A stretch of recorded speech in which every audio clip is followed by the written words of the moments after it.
Imyidogo y'ibiciro biduzwa ku bidandazwa bimwe bimwe bikaduzwa hatabanje kwigwa mu mizi yavyo ni bimwe mu biriko biratuma abayangayanga bo mw'isoko ya Jabe bidoga ko batabona ingene bakora akazi kabo kuko amahera barangurako ikiro c'inyama nayo badandazako ataho bihuriye kuko bakora bahomba kandi igiciro kikaba cashinzwe na leta. Ivyerekeye urudandaza rw'inyama leta yarafashe ibeyi y'ibiciro.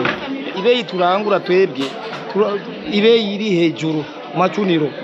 Ubuho nyene tugeze kurangura kuri 11.000. Umaze kurangura kuri 11.000 raba igitoro nyene ni probleme. Moyen de transport ndagoye. Akazi twe dukora turabona ko akazi kamaze kunanirana kweri.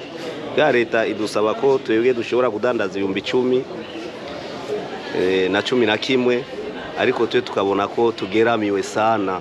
Nka twebwe abantu bato turabona tujya ruko dusohotse mu nzu mwibarabara iki tukabona ko ari ibintu bitugoye sana.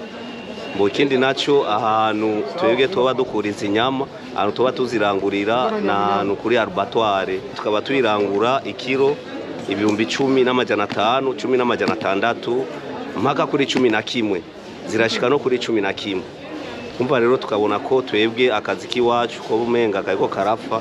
Bagasaba leta ko yofata ikibazo cabo mu minwe igashinga ibiciro vyo kudandaza ibanje gushinga n'ivyo kurangura. Tosaba leta yuko iraba kibazo c'abayangayanga. C'abayangayanga irabe yuko yo togira inama kugira ngo natwewe turabe ingene tuzodandaza ibintu. Kubera ubu nta kintu turoga ntiyajya honyene no guterama gusa tumeze nk'uduri mu gicaniro. Nosaba leta nk'umuvyeyi iyo tugira muri ivyo bintu igafata prix yo kurangura na prix yo kudandaza. Je ndabona ko ari byo bintu byoba byogenda mu buryo neza twoca tukora turoraniwe. Leta ikaba yategetse ko ikiro c'inyama kigugwa 11,000 vy'amafaranga y'amarundi.